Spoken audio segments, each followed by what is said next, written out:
The compass needle was a liar. That's the first thing you need to understand. In the world outside, a compass is a truth teller. It's a bastion of physics, a testament to the planet's magnetic soul. North is north.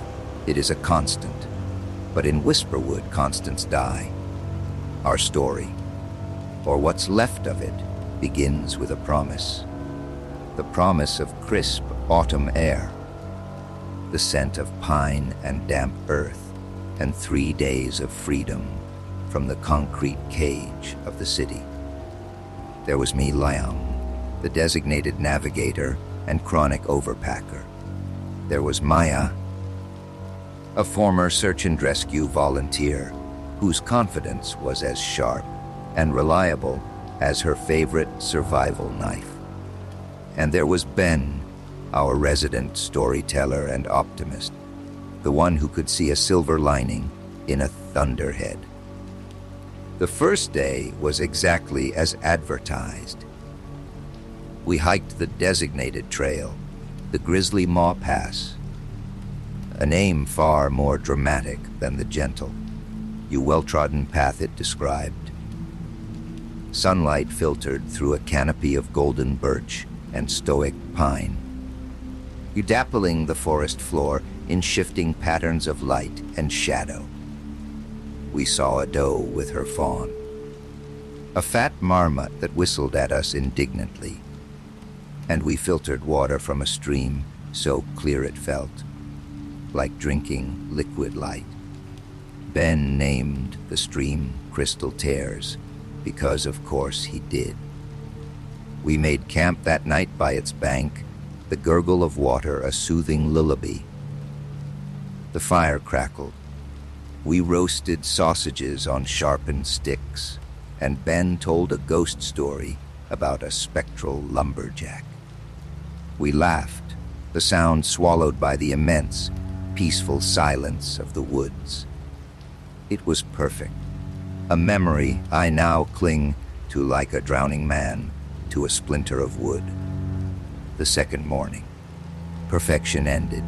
I was the first one awake, as usual. The dawn was a smear of gray and lavender behind the dark silhouettes of the trees. I crawled out of my tent, stretched the stiffness from my bones, and went to the stream to splash cold water on my face. That's when I noticed the first wrong thing. It wasn't the stream. The stream was gone. I blinked, my mind still foggy with sleep. It couldn't be gone. We had camped right beside it. I could still hear it, a faint, phantom gurgle in my memory. But where it had been, there was now a solid wall of ancient, moss-covered boulders, stacked as if by a giant's hand. They looked like they'd been there for 1,000 years. A fine, gray mist clung to their surfaces. My heart began a slow, heavy drumbeat against my ribs. "Maya? Ben!" I called out, my voice tight. Maya's head poked out of her tent, her dark hair a tangled mess. "What's wrong, Liam?" "You see a bear." "The stream," I said, pointing. "It's gone." She emerged fully, zipping up her jacket against the morning chill. She walked over to the line of boulders, her boots crunching on the dry leaves. She ran a hand over the damp, gritty moss. She squinted. You look back at our tents, then back at the rocks. "No," she said, her voice flat with disbelief. "That's not possible. We were right here. I filled my canteen from it last night." She kicked a loose pebble at the base of the rock wall. It clattered and fell silent. Ben was out of his tent now, his face pale. Maybe we just set up camp a little further away than we thought. He offered, his voice lacking its usual cheer. "No," Maya said, her pragmatism kicking in. She was already in problem-solving mode. We were 10 feet from the water. I remember, because I was worried you'd trip over a root in the dark and fall in. "Ben." She turned and scanned our surroundings. "Where's the trail?" And that was the second wrong thing. The Grizzly Maw Pass, our well-marked, well-trodden lifeline to civilization, had also vanished. Yesterday, it had been a clear, brown ribbon running past our campsite. This morning, there was nothing but an unbroken expanse of ferns, gnarled roots, and thick undergrowth. There were no boot prints, no cleared path, no blaze marks on the trees. It was as if the forest had simply healed over it. "Okay," Maya said, clapping her hands together, a sharp sound in the unnerving quiet. "Okay, nobody panic. This is disorienting. We must have gotten turned around in our sleep." "How do you get turned around in your sleep?" Ben asked, his voice trembling slightly. "It's a figure of speech, Ben," she snapped, then softened her tone. "Look, it's fine. We have a map. We have a compass. Liam, get the compass." I fumbled in my pack, my fingers feeling clumsy and thick. I pulled out the compass, a sturdy, oil-filled model that had never failed me. I held it flat in my palm. The red needle shivered, spun in a full circle, then another and another. It was a frantic, dizzying dance. It refused to settle. It was pointing everywhere and nowhere at once. "What's it doing?" Maya asked, leaning in. "I don't know," I whispered. "It's broken." "It can't be broken," she insisted. "It was fine yesterday. Let me see." She took it from my shaking hand and held it steady. The needle continued its insane waltz. She tapped the glass, a sharp tick-tick-tick. The needle didn't care. It spun on, a tiny, frantic prophet of doom. A cold dread, colder than the morning air, began to seep into my bones. We were off the trail, lost, with a useless compass, in a place that had somehow rearranged itself overnight. "The sun," I said, looking up at the brightening sky.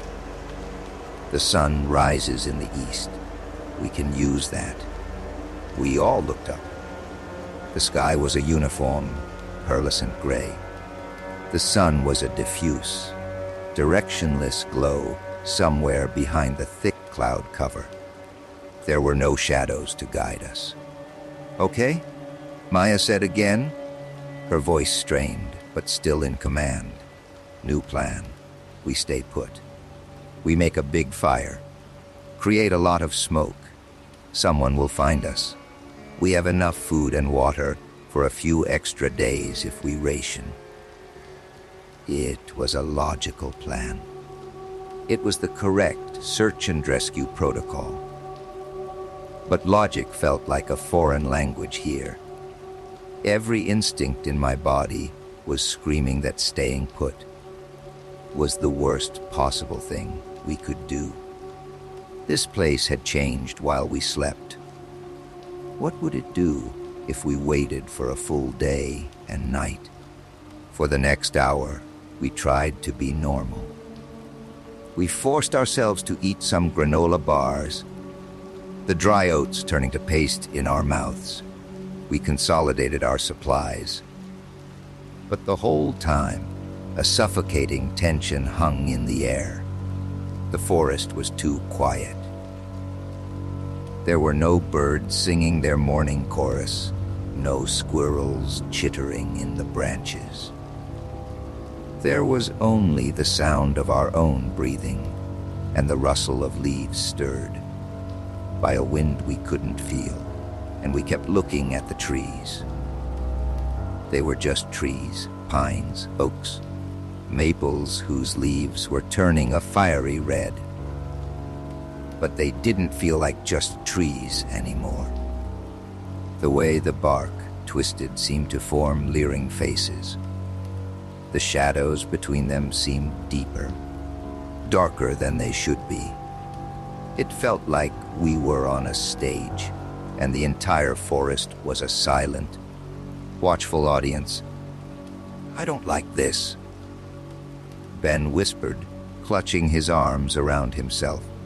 "It feels like it's watching us." "Don't be stupid, Ben," Maya said, her voice harsher than she intended. "It's just a forest." But I knew what he meant. I felt it too. A prickling on the back of my neck. The kind of feeling you get when you know you're not alone, even in an empty room. The first major shift happened around noon. We were gathering firewood, moving in a tight, nervous circle around our small camp. I had my back to a particularly large, gnarled oak tree, its branches like arthritic fingers reaching for the sky. I bent down to pick up a fallen branch, my eyes on the ground for just a second. When I straightened up, the oak tree was gone.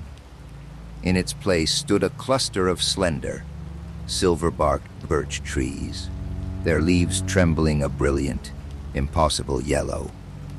I stared, my mind refusing to process what my eyes were seeing. I hadn't heard a sound. No crash of a falling tree, no rustle of new ones growing. It had simply changed. "Guys," I said, my voice a strangled croak. Maya and Ben turned to look at me. Their faces went slack with shock. They had seen it too. "The oak tree," Ben stammered. It was right there. I was just looking at it." Maya walked slowly to where the oak had been. She reached out a trembling hand and touched the smooth, papery bark of a birch. It was real, solid. She pulled her hand back as if burned. "No," she whispered. "No, no, no." The pragmatist was gone. In her place was a woman staring into the abyss of the impossible. That's when I noticed it. It wasn't just the tree. The ground where I was standing, which had been covered in pine needles, was now a patch of soft, green moss. The fallen log we'd been using as a bench was now 20 feet to the left and half buried in the earth. The entire landscape in a 30-foot radius had been subtly, terrifyingly rewritten. It happened when I looked down, I said, the realization dawning on me. I broke eye contact. We were all looking away from it. We stood frozen for a long moment, a terrible understanding passing between us. It was a theory, so insane it could only be true. "Don't blink," Ben whispered, his eyes wide with terror. "Oh God, don't blink." Of course, you have to blink. It's an involuntary reflex. And the moment he said it, we all did, a series of frantic, nervous flutters of our eyelids. When I opened my eyes again, the change was more profound. The gray, overcast sky had been replaced by a deep, bruised twilight, even though it should have been early afternoon. The air had grown heavy and humid, thick with the smell of decay and damp soil. And the trees were closer now. They seemed to have leaned in. their branches weaving together into a dense, suffocating canopy that blocked out what little light remained. Panic, cold and sharp, finally broke through Maya's composure. She let out a small, terrified cry. "This can't be happening." "It changes when we're not looking," I said, forcing the words out, trying to give a name to the horror. "When we all look away, or when we blink at the same time, it rearranges itself." Oh, we spent the next few minutes in a state of hypervigilance. My heads swiveling, trying to keep every inch of our surroundings in our field of vision. It was impossible. There were too many angles, too many shadows. We were three people trying to stare down a whole world. "We have to keep moving," Maya said, her voice regaining a sliver of its old authority. "Staying here is a death sentence. It's hurting us, pushing us somewhere." "Huh? Pushing us where?" Ben cried, deeper. "This whole place is a trap." "It's better than waiting for it to build a cage around us while we sleep," she shot back. She was right. The claustrophobia was becoming unbearable. We had to move. We had to try to find an edge, a boundary to this madness. We decided to walk in what we thought was a straight line, picking a distant, distinctive-looking tree and walking towards it, our movements jerky and paranoid. We tried to coordinate our blinks, a ridiculous and terrifying exercise. "Okay, I'm blinking now," Ben would announce, squeezing his eyes shut for a half-second. "Okay, you're clear," I'd say, my own eyes burning from the strain of not blinking.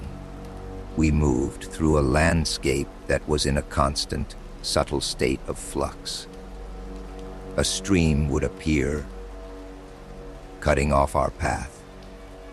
We'd turn our backs to it to discuss a new route, and when we turned back, it would be gone, replaced by a ravine. A clearing would open up before us, promising a respite from the dense woods. But a moment's inattention would see it choked with thorny vines. The forest wasn't just changing, it was actively working against us. It was intelligent, malignant. The hunger and thirst were bad, but the mental strain was worse. The constant, unrelenting need to watch, to never let our guard down, was chipping away at our sanity. We started seeing things in the periphery, flickers of movement, shadows that detached themselves from trees and slithered away. It was Ben who saw the first one clearly. We had stopped for a brief rest, our backs pressed against a massive rock formation that felt, for the moment, blessedly permanent. We were trying to force down some beef jerky. I was staring at a copse of trees to our left. Maya was watching our back trail, and Ben was scanning the trees in front of us. He suddenly made a choked sound. "Ben, what is it?" Maya asked, her hand immediately going to the hilt of her knife. "The tree," he whispered, pointing with a trembling finger. "The one with the peeling bark. It's watching me." We followed his gaze. It was an ordinary-looking tree, maybe a sycamore, its bark mottled and peeling in large patches. It looked like any other tree. "Ben, you're exhausted," I said gently. "We all are." "No," he insisted, his voice rising. "Look, just don't take your eyes off it." He stared. For a full minute, nothing happened. It was just a tree. I was about to tell Ben to calm down when I saw it. A piece of bark, about the size of a human hand, slowly, deliberately slid an inch to the left. It was a subtle, silent movement. If you weren't looking for it, you'd never have noticed. Then, a knot in the wood, a dark, circular blemish, swiveled. It was an eye. It was looking right at us. A wave of nausea washed over me. The creature was part of the tree. It was camouflaged so perfectly, so utterly, that it was indistinguishable from the wood and bark around it. We had been walking past them for hours. We were surrounded as we watched. Frozen in a paralysis of sheer terror, the figure began to peel itself away from the trunk. It didn't move like an animal. The motion was wrong, jerky, and unnatural, like time-lapse footage of a plant growing. Limbs of twisted bark and compressed leaves unfolded with a dry, rustling, crackling sound. It was tall and spindly, its form vaguely humanoid, but horribly distorted. It had no face, only that single, dark, unblinking knot of an eye. It took a step towards us. The sound was the snap of a dry twig, magnified 100 times. A sound we'd been hearing all day, dismissing as the normal noises of the forest. Every snap of a twig could be our last step. The line from the park brochure echoed in my mind, a sick, twisted prophecy. Maya let out a string of curses and drew her knife. "Get back," she hissed. The creature stopped.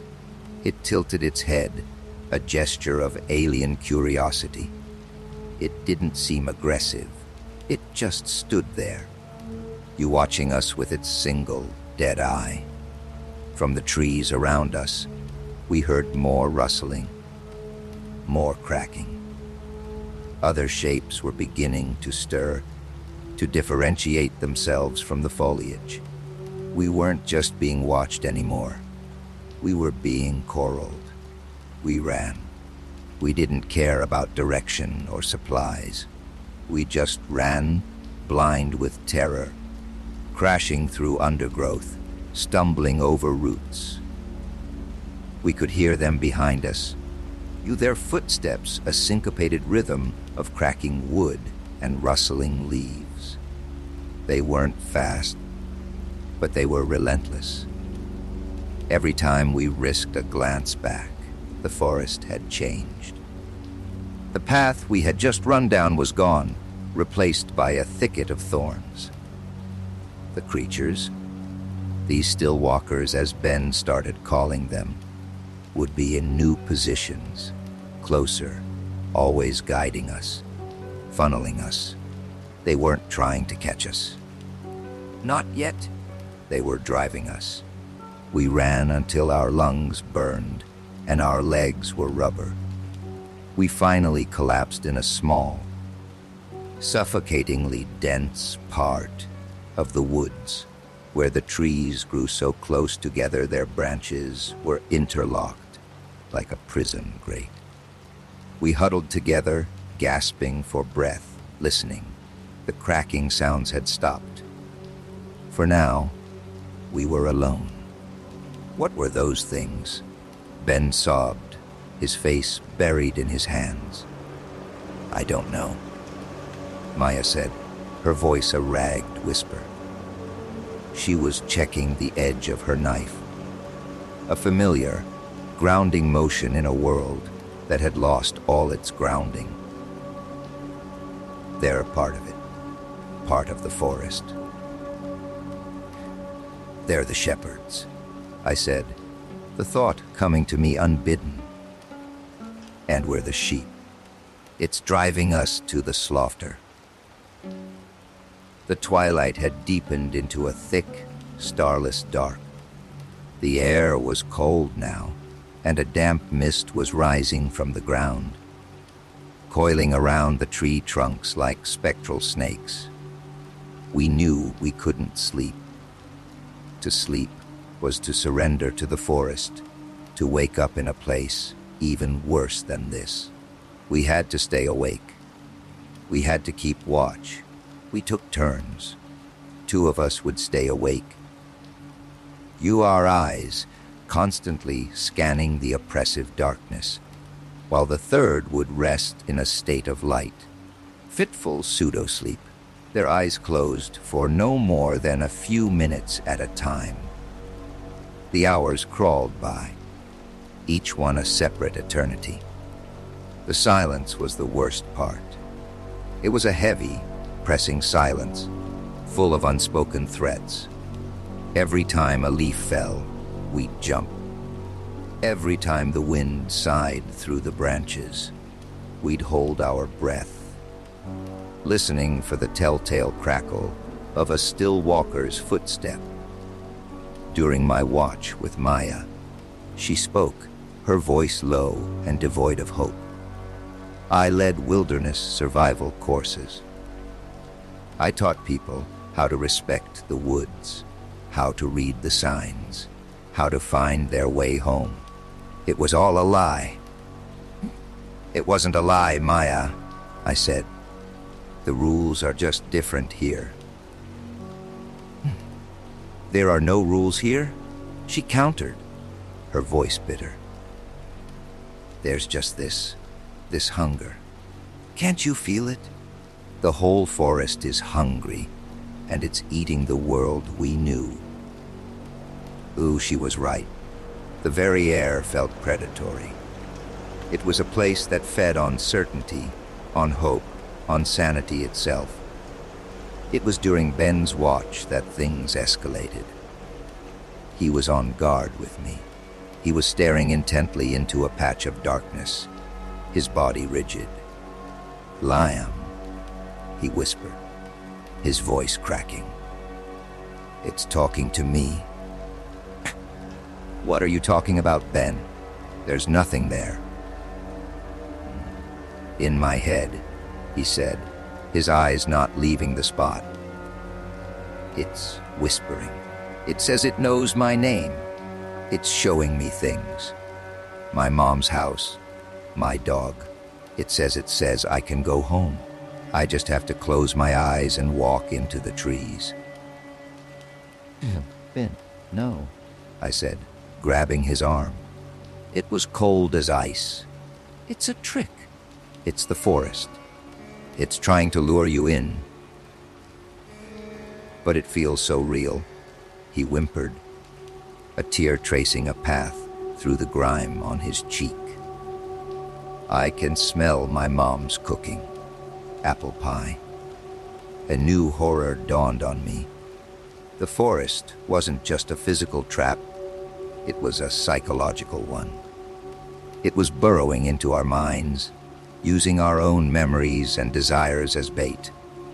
"Maya, wake up," I said, shaking her shoulder. "Something's wrong with Ben." Maya was instantly alert. She saw Ben's 1,000-yard stare and the desperate, longing look on his face. "Ben, listen to me," she said, her voice firm but gentle, the voice of a rescuer. "Look at me. What do you see?" He slowly, reluctantly, tore his gaze away from the darkness and looked at her. "I see Maya." "And what do you see there?" she asked, pointing at me. "Limb," he mumbled. "We're real, Ben. The smell of apple pie is not. It's a phantom, a lure. You have to fight it." He stared at us, his eyes slowly regaining focus. The spell, for a moment, was broken. He collapsed into a fit of shivering. "I'm so scared," he cried. We huddled together, 3 frightened souls against a living, thinking wilderness. We knew then that we couldn't just survive. We had to have a goal, something to move towards other than just away. There has to be a center to this, I said, thinking out loud. A heart, a source of the power. If it's hurting us, it's hurting us somewhere specific. Maybe the only way out is through.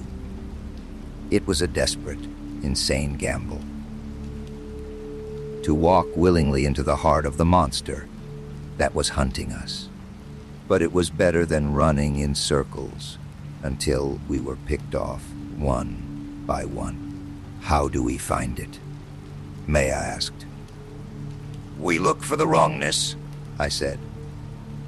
We stopped trying to find things that make sense, like trails or landmarks. We look for the things that are most impossible. A stream that flows uphill. Trees that grow in a perfect circle. A place where the changes are faster, more violent. That's where we'll find it. And so, our quest changed. We were no longer escapees. We were pilgrims, journeying into the heart of a cursed land. We began to move with a renewed, if terrified, purpose. We ignored our dwindling food and the gnawing ache of exhaustion. We focused on the landscape, on its subtle and overt shifts. We found a path of glowing fungi that pulsed with a soft, blue light. We followed it. The path would vanish when we blinked, reappearing in a new configuration. But it was always ahead of us, drawing us deeper. The trees here were different.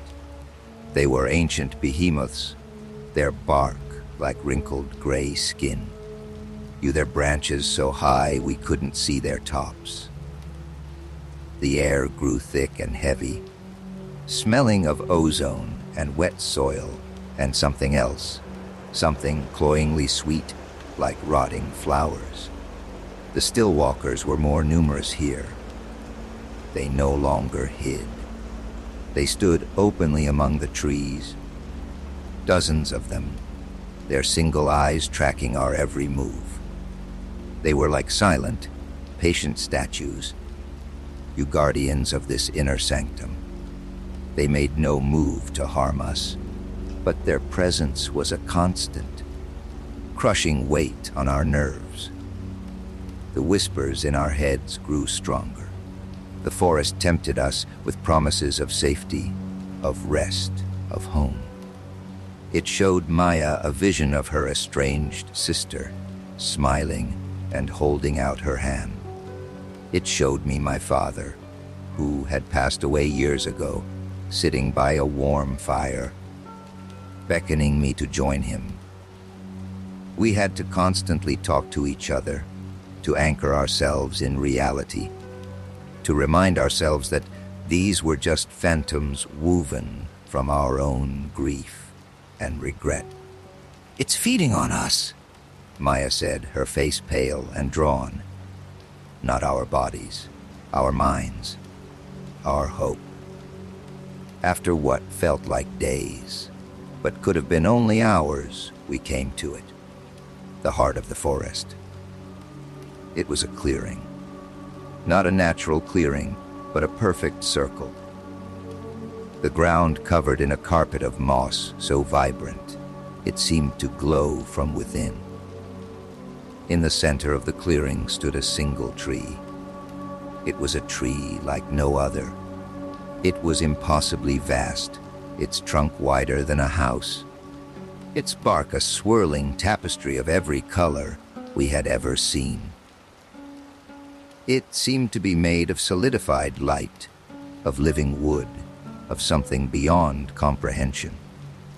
Its branches, laden with leaves that shimmered like glass, reached up and pierced the perpetual twilight of the canopy, and through those holes we could see stars, not the familiar constellations of our sky, but a swirling, alien cosmos of purple and green nebulae.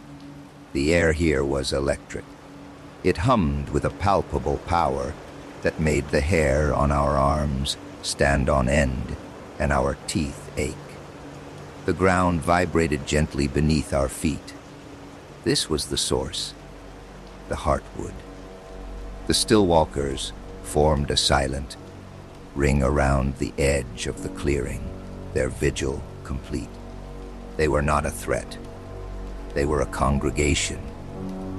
"What do we do now?" Ben whispered, his voice full of awe and terror. As if in answer, a low, resonant hum emanated from the great tree. It wasn't a sound we heard with our ears, but a vibration we felt in our bones, in our very souls. And with it came a voice, not a spoken voice, but a wave of pure understanding that washed over our minds. The thought was ancient, vast, and utterly indifferent. It was the consciousness of the forest itself. Lo you are lost. Why you seek ye woe wooti? Yes, I thought, not daring to speak. Please, let us go. T.S. Ice T.Y., the voice hummed, and an image flooded our minds. An image of becoming one with the forest. Of our bodies sinking into the moss, our flesh turning to wood, our blood to sap. We would be free from pain, from fear, from memory. We would stand for 1,000 years as silent, watching trees.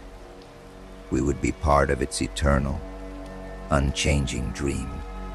It was offering us immortality. It was offering us oblivion. No, Maya projected, her thought sharp and defiant like her knife. Why won't be your prisoners? K-I-L-L Tianjits Terega K-Esparo-O-D K-Yam Part of Bayai Spardo-O-D TSS Tichila Du T-Page Oat Ice Tichi Pechapintan and Esha Asa Paraisi Ametmaria Paisi offer your soul. The Foras TSNJ. An understanding settled upon us. To leave, one of us had to pay the price. To give something so vital, so precious, that it would sate the forest's alien hunger long enough for the others to escape. It wanted a story, a life. We looked at each other, the terrible choice hanging between us. Who would it be? How could we even decide? And then Ben, quiet, terrified Ben, took a step forward. "I'll do it," he said, his voice surprisingly steady. He looked at me, at Maya, and for the first time in days, he smiled. It was a sad, tired, but genuine smile. "You guys, you have more to go back to. Maya, you have to make things right with your sister. Liam, you have to tell people what this place is. You have to warn them." Ben, no. "Don't be a hero," Maya said, starting towards him, her voice breaking. "I'm not," he said, shaking his head. "I'm just tired of being afraid. This whole time, I've been the weak link, the one who panics. But I see it now. The forest, it feeds on fear. Maybe if I give it something else, it'll choke on it." He turned to face the great tree. He took a deep breath. A YLING skier fifi, the forest hummed, a note of what felt like surprise in its ancient voice. "Arar aentau tflavor. Don't look away," Ben said to us, his back still to us. "No matter what happens, keep your eyes open. And when you see the path, you run.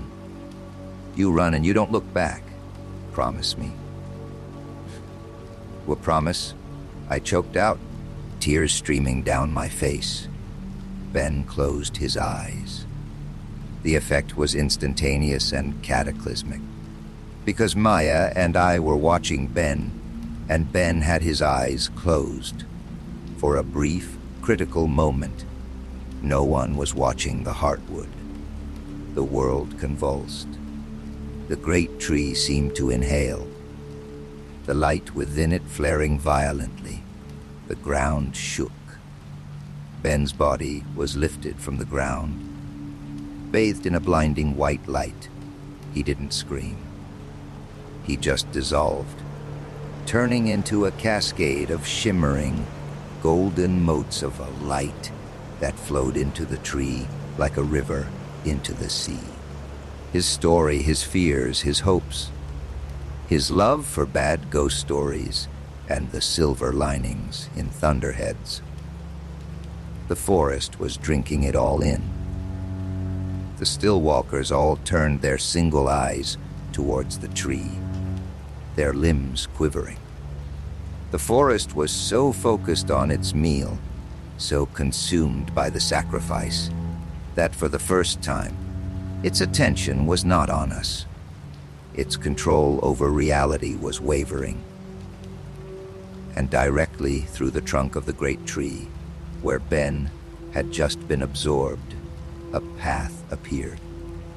It wasn't a forest path. It looked like the old Grizzly Maw Pass. We could see the familiar brown earth, the blaze marks on the trees, and at the far end of a tunnel of light, we could see sunlight. Real warm, golden afternoon sunlight. "Liam, now!" Maya screamed, grabbing my arm and pulling me forward. We ran.